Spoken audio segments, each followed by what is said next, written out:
¿Qué tal amigos? ¿Cómo están? Es un placer estar nuevamente con ustedes y en esta ocasión tengo conmigo a Hugo Vera Ojeda. Hugo es paraguayo, es abogado por la Universidad Nacional de Asunción del Paraguay y es presidente del Instituto o la Fundación ISOS para la Libertad y el Desarrollo, que es el think tank libertario, liberal más importante de Paraguay. Hugo, es un placer tenerte aquí. No hay mucha gente de Paraguay en la guerra cultural, entonces creo que es la oportunidad también para presentar a alguien de Paraguay que pueda sumarse a esta batalla, o sea que Paraguay también tiene nombres, ¿no? Bienvenido, Hugo, es un placer tenerte aquí conmigo. Al contrario, Miklos, el agradecido soy yo. Este espacio es fundamental. Yo creo que la batalla que estás dando vos y todos los amigos del mundo entero, no me quiero limitar solamente a América Latina, en contra del avance del comunismo, en esta nueva versión que es el progresismo. Yo creo que es gigante el trabajo que se está haciendo y por supuesto es un altísimo honor ser por lo menos parte o colaborar en lo que se pueda desde aquí, desde mi lugar. Así es que el agradecido soy yo, Miklos. Y si me permites también una infidencia, cuando yo estuve en Paraguay, en la gira que hice al Paraguay, tú fuiste uno de mis anfitriones. De hecho, estuve también en uno de tus programas de televisión, porque la gente tiene que saber que Hugo también es un destacado polemista y es conductor de un par de programas de televisión muy influyentes allá en Paraguay. Y fue un placer, Hugo, del cariño, el trato que me dieron allá en la fundación, siempre muy agradecido por eso, así que con mucho cariño también y con mucho gusto te invito acá a mi plataforma para que, ¿no? Para que sumemos al final. ¿Cuál es tu formación, Hugo, más allá de la parte del derecho? ¿Qué temas te interesan? ¿Cuál es tu formación, etcétera? Un poquito más para que la gente te conozca. Bueno, yo soy abogado, como ya lo habías adelantado, también tengo posgrado, soy magíster en ciencias políticas y sociales, estoy doctorando en la Universidad Unida, donde también soy decano de la Facultad de Derecho. Mi fijación en cuanto a todas mis investigaciones es el comportamiento humano.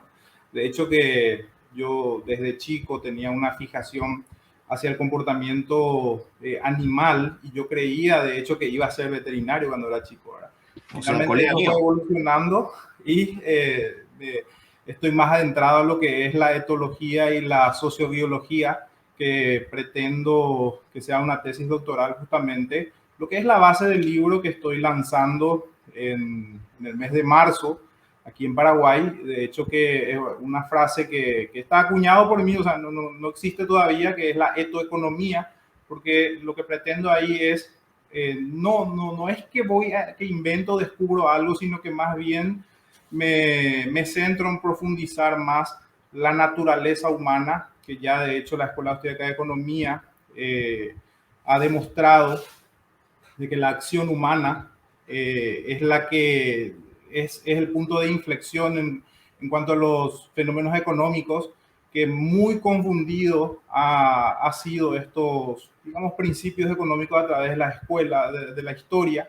De hecho que hasta el propio von Mises recomienda cambiar el nombre de economía por praxeología, porque se basa justamente en la acción humana. Ahora, mi enfoque es explicar por qué es tan impredecible la conducta humana, que es justamente la tesis de la Escuela Austríaca de Economía, que dice que es impredecible, pero yo profundizo en tratar de entender por qué somos tan impredecibles. Es muy interesante también porque hay que resaltar lo que noté cuando estuve en Paraguay es que el nivel de formación política es bajo. O sea, la gente es un país que está rezagado en esos términos con respecto a otros.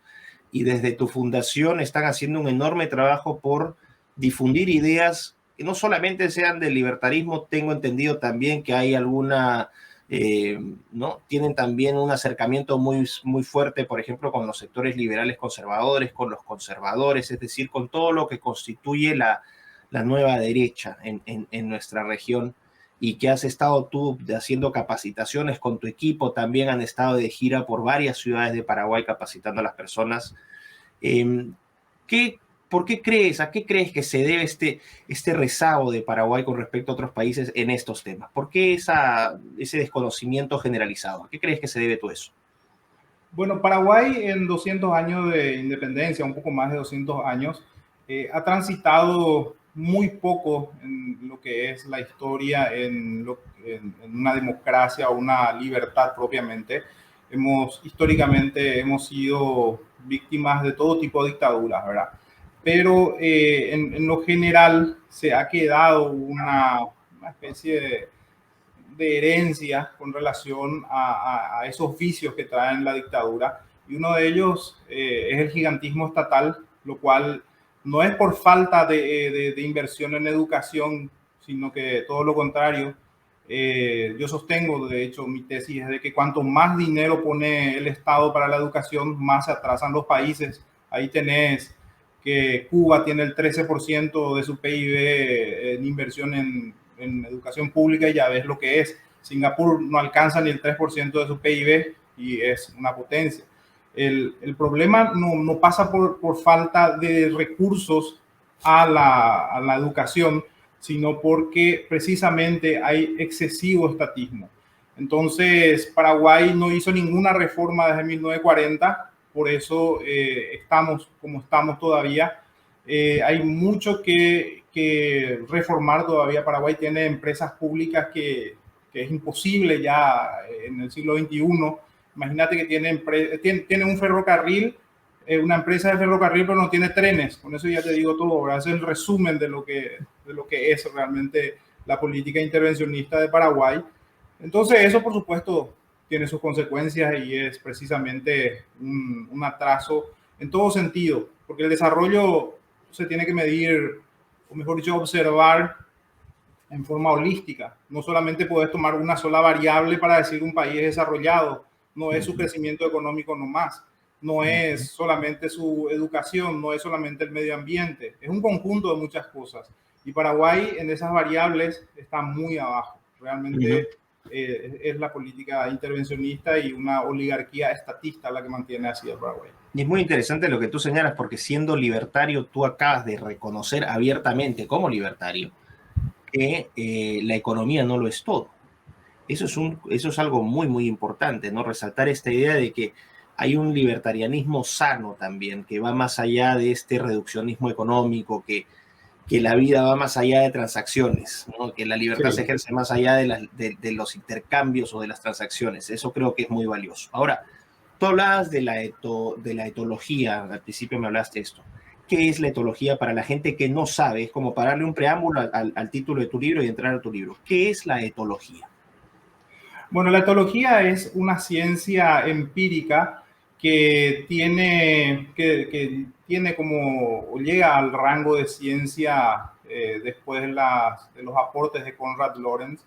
En 1943 hace un aporte muy importante, no solamente porque es el primero que observa el comportamiento animal y lo compara con los seres humanos, eso ya lo vemos en obras de los propios griegos o de Adam Smith, en donde siempre, de hecho, que Aristófanes lo titula así, las avispas, por ejemplo, en un célebre libro.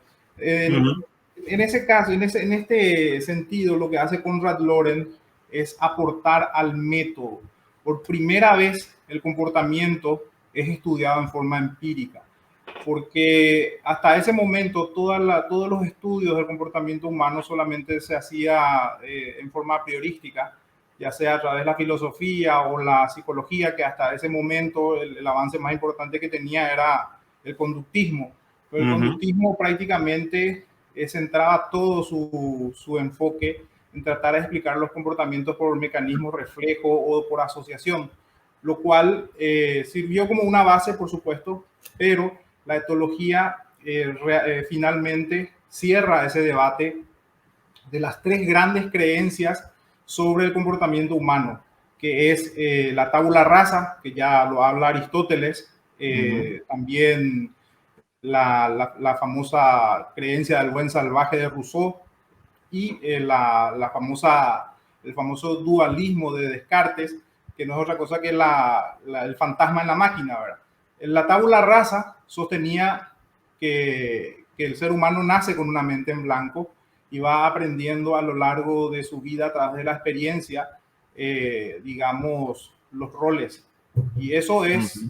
servirle en bandeja, por ejemplo, al progresismo, que de hecho se basa en eso, de que sostiene que los roles son por la experiencia. Ahí tenés la ideología de género, por ejemplo, o la Ujú. tesis de Simón de Beauvoir, que dice que la mujer no nace, sino que se hace. Ujú. Cosas, o sea, tesis que están basadas ya en la tabula rasa, que ha sido refutada justamente, no solamente por Konrad Lorenz, pero Konrad Lorenz aporta el, digamos, el empirismo, como te dije. Y Rousseau, con su Buen Salvaje, que decía que el hombre nace bueno, pero finalmente se corrompe por el camino, ¿verdad? Y Descartes, que decía que la conducta es motivada por un alma, el dualismo, ¿verdad? Entonces, esas tres grandes creencias, esa triada, era lo que en cierta forma constituía la creencia del ser humano con relación al comportamiento. Pero ¿qué pasa con Konrad Lorenz? Él, asociando los comportamientos del ser humano con la de los animales, vemos que tenemos comportamientos bases, comportamientos que ya existe, digamos, un código genético, que es el genotipo, el cual Ujú. finalmente hace que tengamos ciertas conductas, pero que, a diferencia de los animales, por ejemplo, esto lo explica muy bien Edward Wilson, que es padre de la sociobiología, que es posterior a la etología, que las hormigas, por ejemplo, hasta la última antena de la hormiga está totalmente programada para tener un comportamiento X. No pasa lo mismo con los mamíferos y especialmente con el ser humano, que tiene algo más que todos ellos, que es el Ujú. logos. Ya Aristóteles dividía la mente humana en el ethos, el pathos y el logos. El ethos es el instinto, ethos de Ujú. hecho significa establo y de ahí viene el comportamiento animal. El pathos, que es la pasión o la parte emotiva, y el logos, que es la parte racional.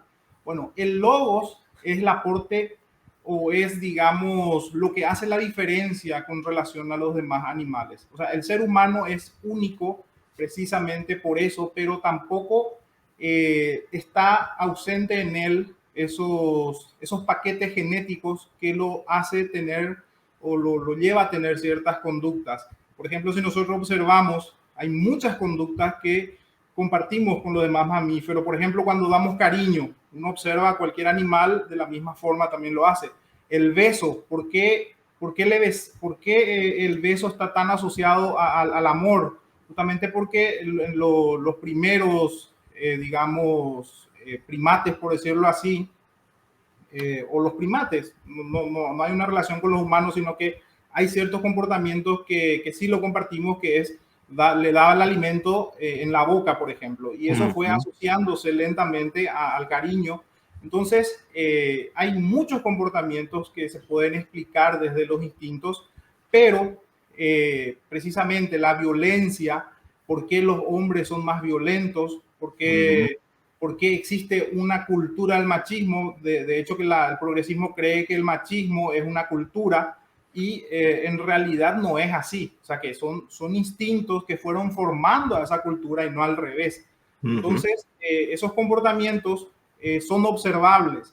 Y ese es el aporte de Konrad Lorenz. La etología es el estudio comparado de la conducta humana con los animales y destacar que el ser humano, gracias al logos, es diferente. Por eso es que puede tomar decisiones, aún así controlando ciertos fenómenos o ciertos genotipos que lo pueden impulsar a ser, por ejemplo, violento y una serie de cosas. ¿Qué dice Konrad Lorenz con relación al control de la conducta? Porque la gran polémica que se causa con su tesis es de que el hombre o el ser humano es violento y esa violencia necesariamente va a desencadenar en guerra, o sea que siempre vamos a estar en guerra. Ujú. Y Ujú. justamente la respuesta suya, y después hoy lo tenemos mejor estudiado, es de que el ser humano, gracias a la inteligencia, va formando o va eligiendo escenarios y va finalmente controlando esos instintos. Por ejemplo, la educación, la economía, son factores, son mecanismos inhibitorios de las conductas agresivas. Por eso es Ujú. que se explica muy bien por qué en los países en donde hay más escasez hay más violencia. porque la abundancia es un mecanismo inhibidor de la violencia. Entonces, y eso lo vemos, por ejemplo, si en las películas Madagascar, en donde el león tenía todo en el circo, tenía todo, alimentos, una serie de cosas. Cuando van a la selva, casi termina comiéndole al amigo, ¿verdad? Porque comienza a tener hambre, ¿verdad? Esos son los mecanismos inhibidores que van, quedándose atrás y despierta a la fiera, ¿verdad? Bueno, eso ha sido después estudiado y comprobado, de hecho, por Edward Wilson, que la síntesis del nuevo instinto, ¿verdad? Donde lo que hace es llevar esos comportamientos a nivel cultural, o sea, a nivel social. Y es ahí donde realmente me llama a mí la atención, porque veo que todo ese universo que uno está estudiando, digamos, por separado, finalmente constituye a la comprensión de la economía, a la comprensión de la cultura, de la educación, porque todo está conectado y finalmente la acción humana es la que mueve al mundo. Entonces, la etología básicamente es eso, ¿verdad? Es el estudio del comportamiento humano desde el empirismo. Muy interesante. Ahora, hay una relación directa entonces con lo que estabas mencionando, ¿no? Esta violencia animal, instintiva, ¿no? Que se manifiesta cuando quieres asegurar a la mejor hembra o a las hembras, ¿no? O cuando estás buscando alimento, cuando defiendes a la cría, es decir, cuestiones asociadas a los instintos más primarios del ser humano que están también, vamos a decir, incrustados en los genes de todos los animales, ¿no? Una cuestión instintiva más allá del logos. Esto tiene relación directa con la economía, porque la economía, por definición, ¿no? Es esta idea de que los recursos son escasos, ¿no? De la escasez de recursos, y esta escasez de recursos lo que te obliga es a asignarlos de la manera más óptima, ¿no? La asignación óptima de recursos escasos. Ahora, sí, ahí hay un fuerte componente, una fuerte relación entre lo económico y lo etológico, porque finalmente lo que estás viendo es competencia por recursos escasos. Entramos ahora al tema de tu libro, Etoeconomía. Por favor, explícanos qué es etoeconomía con este preámbulo.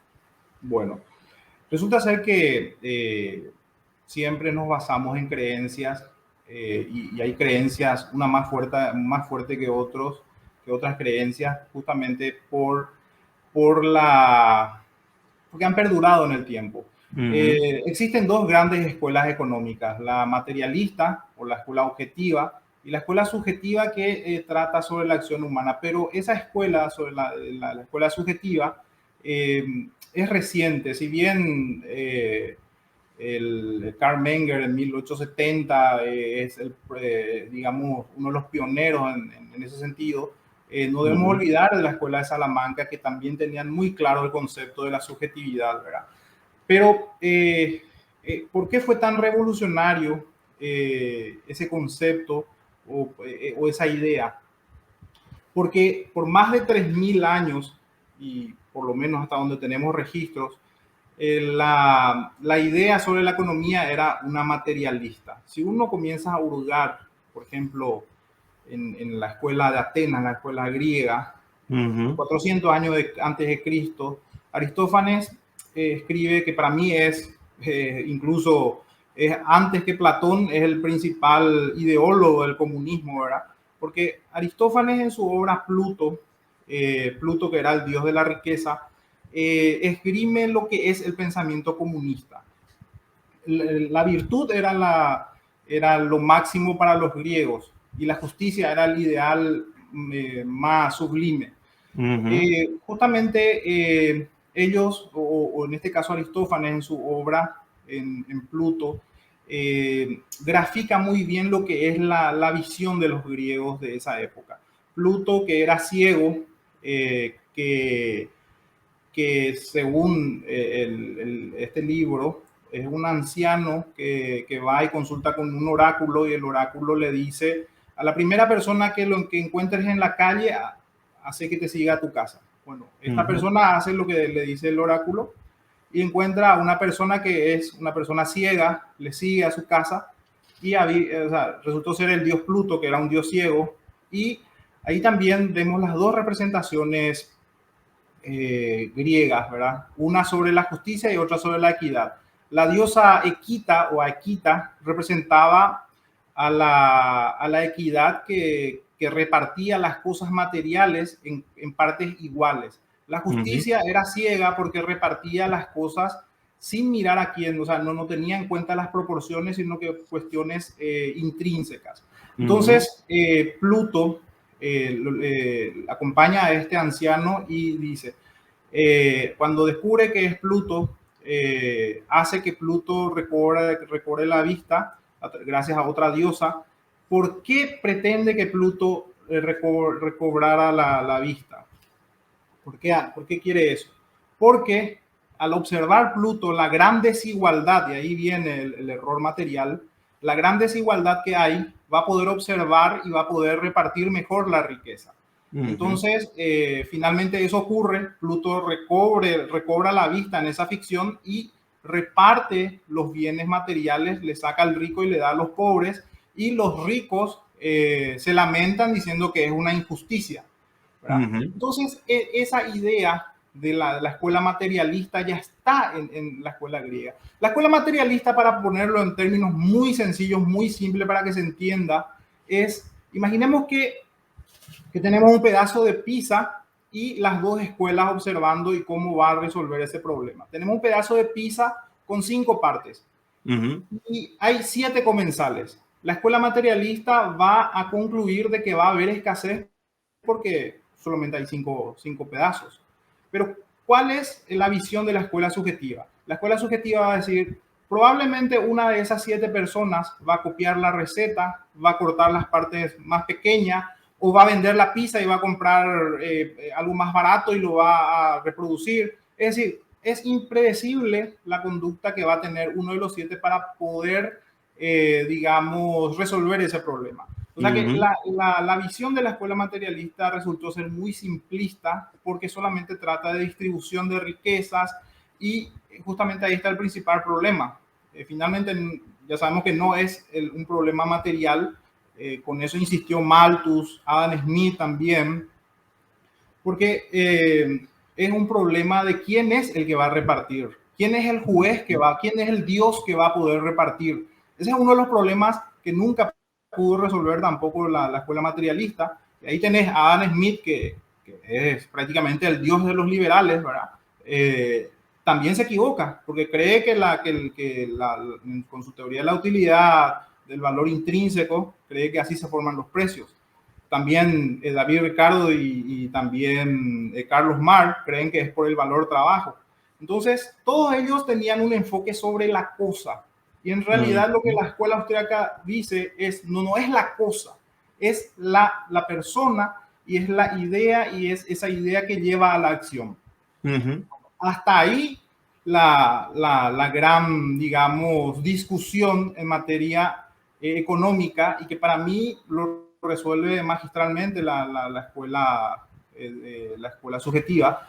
Pero como te dije al comienzo, la escuela subjetiva se queda en la afirmación, y es correcta, por cierto, de que la conducta humana es impredecible. Ahora, ¿por qué es impredecible? ¿Por qué es imposible hacer ingeniería social, aun cuando tengamos la tecnología más avanzada a la que podamos llegar?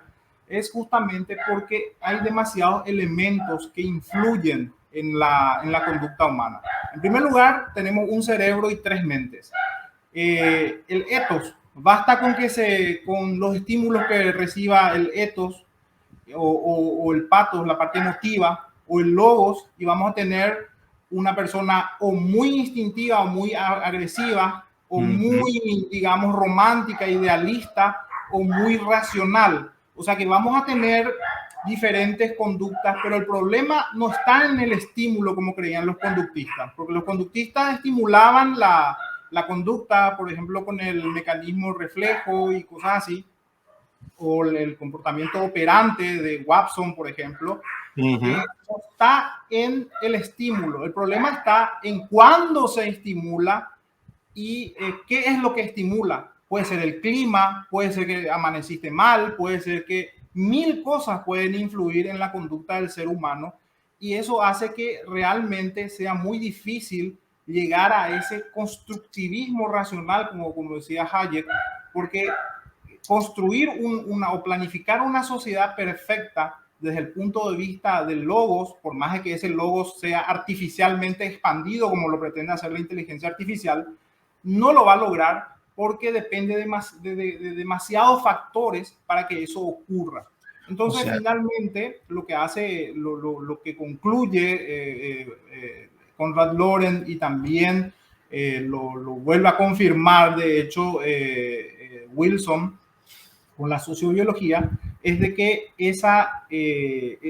que sí, hay cargas genéticas, sin duda hay cargas genéticas, no tenemos una tabula rasa, tenemos cargas genéticas que nos predisponen, y esto es importante dar énfasis en esta palabra, predisponen, no determinan, porque si dijéramos que los instintos determinan la conducta, entonces estaríamos restando valor a esa parte que es el logos.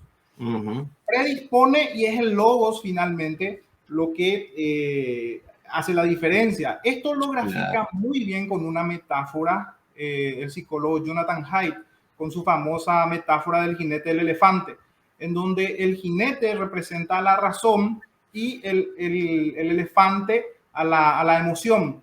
Cuando ambos están en el mismo camino, como el elefante no tiene buena visión, el jinete está encima de la cabeza y pasa a ser la visión, la parte racional. Pero ¿qué pasa cuando las necesidades de ambos chocan? Por ejemplo, el elefante quiere ir por un camino y el buen jinete quiere ir por el otro. Entonces ahí donde la razón y la emoción chocan, y por lo general es la emoción la que termina ganando. Basta con qué tipo de estímulo nomás se imprime y es imposible atajar a 4.000 kilos de músculo y de emoción frente a 80 kilos de razón, ¿verdad? Entonces, ese estudio del comportamiento humano hoy día también con Steven Pinker, o sea, muchos realmente especialistas han ahondado en ese tema, y hoy creo que está más que confirmado de que la tabula rasa o la ideología de género son cuestiones que se estimulan o se enseñan sencillamente por un interés político.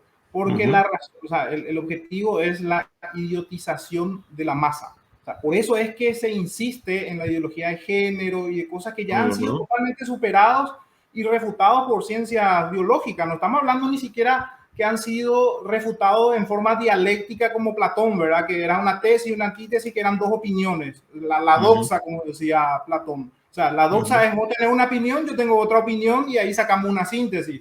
No, acá está refutada por la ciencia dura, por la biología, que hoy día, con todo el avance tecnológico también que hay, sabemos que a nivel de neurociencia el cerebro emite estímulos que finalmente es lo que hace que actuemos, ¿verdad? No, es muy interesante esta idea ¿no? de que un determinismo biológico, finalmente, si es que el determinismo biológico existiese, la razón no tendría razón de ser, porque todo estaría determinado genéticamente o biológicamente, o sea, no tendríamos una autonomía que nos da justamente la racionalidad. Es decir, es importante también porque estás hablando de un contexto de ingeniería social, que es lo que estamos viendo ahora, ¿no? Este progresismo que busca estandarizar en nombre de la diversidad, que busca generar un pensamiento único, que busca entrenar comportamientos que son contra natura, que van contra la naturaleza del ser humano. Y no solamente contra su logos, es decir, tratan de apelar completamente a esta idea de que el ser humano es solamente logos, pero que está desprovisto, ¿no? Tratando de ignorar abiertamente este componente instintivo, una especie de arrogancia también, de creer que finalmente basta nuestra razón para incluso rechazar y negar nuestra propia naturaleza. En ese contexto, creo que el aporte que estás haciendo es muy, muy interesante. ¿A dónde crees, qué utilidad práctica tendría la etoeconomía desde esta perspectiva de batalla cultural? ¿Dónde tú posicionarías este libro y para qué serviría en términos puntuales? Bueno, para mí el aporte es en estas dos esferas, porque ahora mismo hay como una especie de división. La gente cree y hace una falsa dicotomía, decir qué es más importante, la economía o la batalla cultural. De hecho, que tenemos liberales que están hoy divididos, dicen, no, lo más importante es la economía, otros dicen, no, la batalla cultural, cuando es una estupidez dividirlo porque ambos están perfectamente explicados y en ambos campos, tanto en la economía como en la parte cultural del progresismo, es inaplicable y hay suficiente evidencia y desde el punto de vista de la biología, acá hay que resaltar algo. Algo de lo que se jacta justamente la Escuela Austríaca de Economía es del método, que es el método a priorístico, rechaza el método cooperiano y es muy importante recalcar esto, por qué lo rechaza, y es justamente porque la ciencia se ha vuelto como una especie de religión. Y esto tenemos que mirarlo en retrospectiva para entender lo que, dónde y en qué momento von Mises viene y para la pelota y dice, no, están yendo por un camino muy equivocado, están volviendo a la ciencia en una religión. Tenemos que ponerlo en el contexto en donde la ciencia nace o es redescubierta, o sea que Averroes ya en el siglo XII descubre a Aristóteles y después viene la famosa disputa con Santo Tomás de Aquino para ver quién es el que mejor le entiende a Aristóteles y bueno, desde ahí viene como una carrera nuevamente y nace el iluminismo, en donde el iluminismo con una arrogancia, no hay que meterlos a todos en una misma bolsa, Rousseau y compañía, le dan una categoría de altar a la razón, primero a la razón. Ya ves como, por ejemplo, la Revolución Francesa, que muchos creen que fue una revolución liberal, nada más lejos que la verdad. Rousseau, con el incorruptible, se vale de la razón, la nueva diosa, incluso le instaura un altar a la diosa razón, quiere hacer una o sea, ese fue Robespierre, los jacobinos. Robespierre no fue los Robespierre, el jacobino, ¿verdad? Porque los jacobinos son socialistas. Entonces, claro.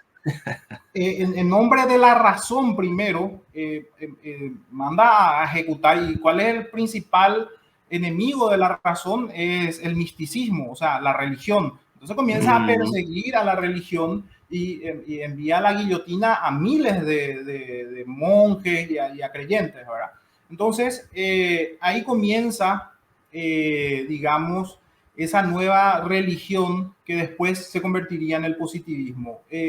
Cuando de la razón pasa al positivismo, comienza la era, por ejemplo, la revolución industrial y otras que venía a dar mucha fuerza a la ciencia. De hecho, que se inaugura en Francia una época que se llama la Bella Época, justamente en 1872, donde comienzan a enamorarse de la ciencia todo lo puede, positivismo, en donde justamente Augusto Comte habla de una nueva sociedad positiva que va a poder reformarse gracias a la ciencia, porque ahora tenemos datos, tenemos la metodología para llegar a un sitial en donde podamos finalmente resolver los grandes problemas de las humanidades. Así es como, por ejemplo, nace la frenología, o esa idea de que, bueno, la idea de que, por ejemplo, podemos medir la inteligencia por el cráneo, y de ahí viene la famosa palabra, no tenés dos dedos de frente, ¿verdad? Porque los chimpancés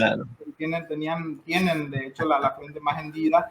Y bueno, y todo ese mito, ese enamoramiento a la ciencia, que se vuelven tan fanáticos por la ciencia que creen que todo lo pueden resolver con la ciencia. De hecho, que el que no era ciencia era ninguneado. Ahí, por ejemplo, nace la ciencia de la economía, la ciencia del derecho, ¿verdad? Que nunca fueron ciencia, fueron arte, disciplina. Entonces comienza cada uno formando fila también para tener un rango científico, ¿verdad?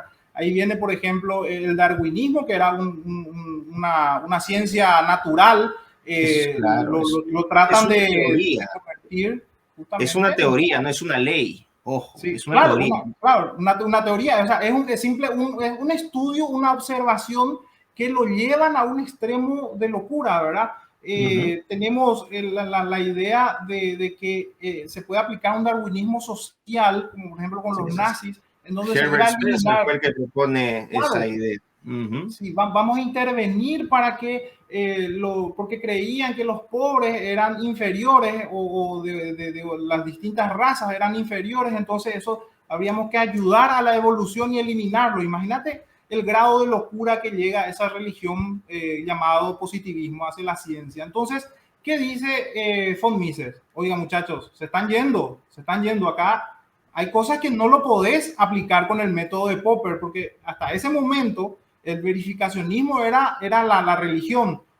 Popper justamente propone un nuevo método que es el falsacionismo, que no es suficiente una prueba, no es suficiente medir, porque las características de la ciencia es que tiene que ser medible, reproducible y tiene que ser descompuesta en sus partes mínimas, ¿verdad? Entonces, reducir a ese método toda la ciencia social o las ciencias sociales que no aplica, eso es lo que dijo von Mises. La economía no es una ciencia, es más, no se puede llamar economía porque economía viene de oikonomos, que es administrar el hogar, que viene de un concepto materialista, que es como asignar recursos. Y eso no es el concepto económico. Sí, originariamente por su etimología, sí, podemos decir que es esa, pero en realidad es más profundo que eso. Y dice, no se puede utilizar el método a posteriori o el método empírico a la ciencia o a las disciplinas, a las humanidades, sencillamente porque el ser humano no puede ser sometido a un laboratorio. Y como si fuera que ya estaba adivinando lo que iban a hacer unos etólogos, porque la etología también quisieron llevarlo a ese campo, y el gran experimento que hacen con Universo 25, en donde hoy todas las políticas que vemos no es tanto que está basado en los errores de Malthus, sino que en los errores del Universo 25, en donde experimentan con ratas y simulan todos los beneficios que trajo el capitalismo. Por ejemplo, eliminamos a nuestros enemigos naturales, a nuestros depredadores, vivimos más y vamos aumentando la población. Entonces, al hacer ese experimento, las ratas, por supuesto, comenzaban a reproducirse y comenzaban a tener comportamientos anómalos y finalmente se extinguían. Lo hicieron 25 veces. Entonces concluyeron de que la superpoblación nos está llevando a una locura colectiva y a nuestra extinción. Entonces están aplicando políticas eugenésicas, políticas de reducción de la población, todo basado en ese falso enfoque que le da la ciencia dura o el positivismo. Lo que no dijeron estos etólogos es que el propio Konrad Lorenz dice que ningún comportamiento puede ser observable en un laboratorio. Todos tienen que ser en el medio natural. Por eso es que yo hasta critico hasta las cámaras Gesell que se utilizan, porque uno al ser observado, su conducta ya no es la misma. Entonces está siendo observado. Entonces, todos esos errores llevaron justamente ya a adelantarle a von Mises para decir, el método empírico no puede ser aplicado a esto. El ser humano es mucho más complejo para agarrar y reducirlo a un laboratorio. Por eso es apasionante a mí. No, es muy interesante. Hay varias cosas que has soltado ahí. Por ejemplo, esta idea del racionalismo al positivismo kantiano. De hecho, Brasil es hija, ¿no? Su bandera es hija del positivismo, orden y progreso. Existe todavía una iglesia positivista en Brasil, cristiana. Existe todavía, que es fundada también claro, Comte incluso habló, teníamos que crear templos, ¿no? En diferentes partes. París iba a ser el nuevo Vaticano, y que tenían también dentro de esa iglesia ese culto a la evidencia, a lo científico, que los sacerdotes de los templos progresistas, comtianos, positivistas, de la iglesia positivista, tenían que usar los mandiles para que se abrocharan detrás. ¿Por qué? Porque eso iba a generar una cultura de solidaridad, porque tú no lo ibas a poder hacer, pero tu compañero lo iba. O sea, mira, transformando la ciencia, ¿no? En literalmente un culto. Este culto actual, que es el positivismo, el cientificismo, esta fe exacerbada en la ciencia, y que también tú hablabas de la frenología, efectivamente, esta medición de cráneos, con papers científicos, PhDs yéndose a conferencias mundiales, lo mismo con la eugenesia, ¿no? Estas mediciones no solamente fue la frenología, sino que, como tú bien señalas, también esta asociación raza-intelecto, ¿no? Cuando se llevaban literalmente especímenes de Micronesia, de Sudamérica, y que se llevaban a las ferias internacionales de París, de Londres, y se los ponía como en un zoológico para que fueran vistos por las personas. Todo esto en nombre de la ciencia. Totalmente. Y hoy lo que estamos viendo es precisamente eso, o sea, en nombre de la ciencia tienes la ciencia del género, la ciencia ¿no? del aborto, la ciencia del feminismo, todas estas pseudociencias que de ciencia tienen nada y de política tienen todo y que terminan y que amenazan con la abolición de la verdad y que eso lleva, la abolición de la verdad siempre lleva a desgracias y a tragedias.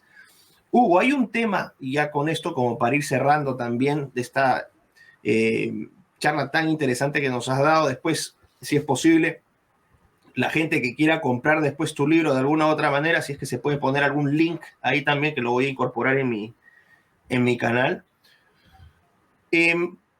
Tú has hecho tú has dado luces o has aportado una perspectiva que se aleja mucho de ese libertarianismo que yo llamo un libertarianismo simplón, tonto, que es este libertarianismo que todo lo reduce a la economía, que todo lo reduce a la lucha contra el populismo, contra el comunismo. Tú has dado una visión mucho más completa, mucho más amplia, mucho más compatible con sectores que no son libertarios, pero que creo que ahí tenemos puntos en común con los conservadores, con los liberales. Una idea mucho más holística y más completa del ser humano. Y aquí quiero, desde tu perspectiva libertaria, ¿qué rol o qué relación tiene, o qué opinión tienes tú, por ejemplo, de la religión? La religión, que solamente la ves en los seres humanos, es decir, no tienes cultos entre los animales. ¿Eso no es algún signo de alguna relación con la razón o con algún tipo de trascendencia que los animales tampoco tienen? Eso es evidencia empírica, científicamente tú lo puedes probar. Los seres humanos son los únicos que vamos a decir. ¿Cuál es desde tu enfoque, desde tu perspectiva libertaria, qué enfoque juega, qué rol juega la religión? ¿Qué relación tienes tú con la religión? Específicamente Bueno, con el cristianismo católico. Sí, aquí yo creo que lo observable a lo máximo que ha podido llegar la ciencia, o por lo menos ni siquiera puedo decir que es ciencia, por lo menos en una etapa muy primaria, es la que observó Descartes, René Descartes, con su concepto del dualismo, ¿verdad? De que existe un alma dentro de una máquina, lo cual es una cuestión, es como un fantasma dentro de una máquina, ¿verdad? Lo cual es muy simple y no explica demasiadas cosas, que de hecho, y el mismo Popper lo decía, que la ciencia descansa sobre pilotes. Hay cosas que no, como seres humanos, no digo que no vamos a poder llegar, quizás sí, quizás no sabemos, porque el tema de la religión, si lo miramos de una perspectiva científica, ha sido fundamental para la supervivencia, fundamental. Esto es todavía disociándolo de la creencia en Dios, etc. O sea, solamente claro, basándonos en la conducta del ser humano que se asocia y que consigue establecer ciertos patrones de creencias, ha sido fundamental para su supervivencia. De hecho, que la evolución misma de todas estas corrientes, esta evolución del pensamiento humano, todavía no puede explicar ese toque divino que tenemos los seres humanos y que de hecho que siempre nos va a diferenciar de las máquinas. Uno puede buscar, que cada vez que trata o pareciera ser que ya llega, y muchos que creen que el ateísmo es una condición sine qua non para ser científicos, incluso creen que eso es, que ya ha tocado, que ha llegado a la razón, y con una fatal arrogancia, como diría el propio Hayek, tratan de hacer una ingeniería social. Oye, Hugo, esto cortito, mientras estás diciendo esto, cortito nomás, varios liberprores se van a jalar los pelos, ¿eh? varios liberales van a entrar en colapso cuando te escuchen hablar estas cosas. Adelante, por favor. Sí, no, probablemente, porque lo que tenemos que entender es que más allá de que uno crea o no crea en un Dios, lo que no podemos hacer es que en nombre de ese Dios o en nombre de la ciencia tratar de llevar por la fuerza a las demás personas, porque es ahí donde comienzan los planes diabólicos, maquiavélicos, tratar de someter a los demás a la cosmovisión que uno tiene. O sea, a la luz de mis conclusiones, yo digo, bueno, el misticismo es malo y hay que eliminar la religión y a la guillotina a todo el que cree en Dios. O viceversa, ¿verdad? O sea, todos los que no creen en Dios, llevarlo. O sea, que el enfoque religioso viene a cubrir muchas cosas que el ser humano no puede ni siquiera aproximarse siquiera. Siempre recuerdo digamos, este paralelismo que hace, si mal no recuerdo, era Santo Tomás, cuando estaba observando el océano y ese niño que trataba de traer el océano a un pocito, ¿verdad? O sea, tratar de traer tantas cosas y creernos dioses para tratar de planificar el universo es la peor fantasía a la que podemos aspirar. O sea que muchas veces el más arrogante científico, cientista, es mucho más fantasioso que cualquier niño de 5 años. Hay fantasías a la que realmente seguirle el hilo puede estar nuestra propia destrucción, ¿verdad? Y ahí voy a lo que decía, la famosa curva de Kuznets, que si bien es eso en ambientalismo, sirve también para entender cómo muchas veces nuestras acciones, nuestras conductas, sometiéndole a una presión, vamos otra vez a una explosión de locura y luego vamos regulándonos nosotros mismos. O sea que los seres humanos somos tan complejos, somos tan impredecibles que no podemos reducirlo a ser máquinas, cyborg. Es una observación también interesante la que hace en un comentario. Es esta pugna, ¿no?, entre la persuasión y la imposición. Así es. Y finalmente a lo que estamos entrando, por lo menos en esta época de tiranía, porque eso es lo que hay ahorita, es una tiranía progresista, es la imposición en nombre de la ciencia y la abolición. O sea, están aboliendo la razón, destruyendo la naturaleza en nombre de la ciencia, de una falsa ciencia que es más un discurso político. Sí. Huguito, ha sido realmente un placer conversar contigo. Tu libro creo que va a aportar luces muy, muy interesantes al debate. Creo que tienes un enfoque original. A mí me encanta cuando las personas traen cosas nuevas y no reciclan y repiten, sino que traen un discurso que es nuevo, que ayuda, ¿no? Es otro mosaico dentro de este mural tan complejo de la vida que nos toca vivir en estos tiempos. Algunas palabras de cierre, ¿qué es lo que quieras decir? El espacio es tuyo para lo que quieras decir. Gracias. Brevemente, toda esta locura, Miklos, llevó a que muchos incluso renegaran de la ciencia, haciendo creer, así como vos mismo sabés, en algún tiempo, esa animadversión hacia las máquinas con Ned Ludd, los luditas. El ludismo, el odio hacia las máquinas, tratar de explicar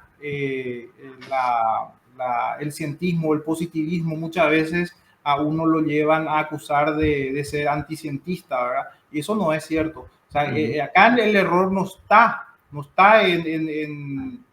en estudiar, o no está en la ciencia, no está nada de eso. El error está en que creer que a través de la ciencia uno puede hacer ingeniería social. Solamente es eso. O sea que el problema está en el constructivismo racional, ya sea desde la ciencia, desde la razón, desde la religión o desde cualquier visión que tengamos o cosmovisión que tengamos de la vida o del universo, es pretender que nuestro prójimo siga nuestro mismo camino.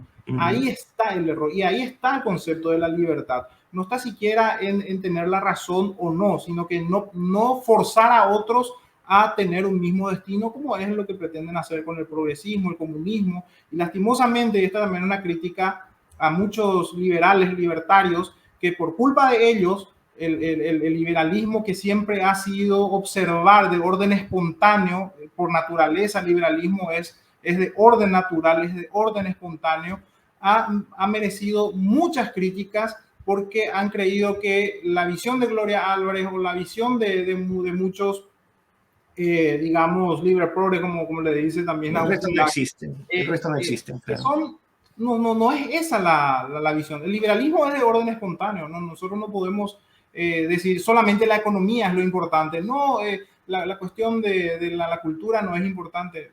Ese fue el error más grande que hay. Y bueno, Ujú, ujú. si sirve este aporte para por lo menos polinizar, yo ya voy a estar feliz. Perfecto. No, Hugo, ha sido un placer en serio tenerte aquí. Ha sido muy interesante tu libro. Yo invito a la gente a que lo compre, obviamente, ¿no? Vamos a, como dije, vamos a poner algún enlace ahí para que la gente pueda acceder a este texto. Y También, ojalá o que sea, puedas estar en Asunción para hacer la presentación en marzo, Miklos, ¿eh? bueno, Sería tú un sabes, ya honor para ti, ¿eh? me manda mi pasaje, ¿no? Pero con mil gusto. Así va a ser.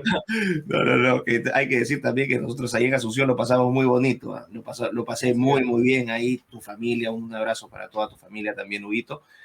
Un gusto realmente que estés aquí. Encuentro también que es interesante, si es que pueden mis otros amigos también darle difusión y espacio a Hugo, los que me estén viendo, Pablito Muñoz, Alejandro Bermeo, el mismo Agustín, Nico Márquez, ¿no? Necesitamos gente que sume la batalla cultural Paraguay, tiene un representante, creo yo, valioso. Y bueno, obviamente hay un muchacho que yo quiero mucho, que aprecio mucho, que es Brian Alvariño, que está haciendo un gran trabajo, pero también desde la perspectiva de los adultos, ¿no?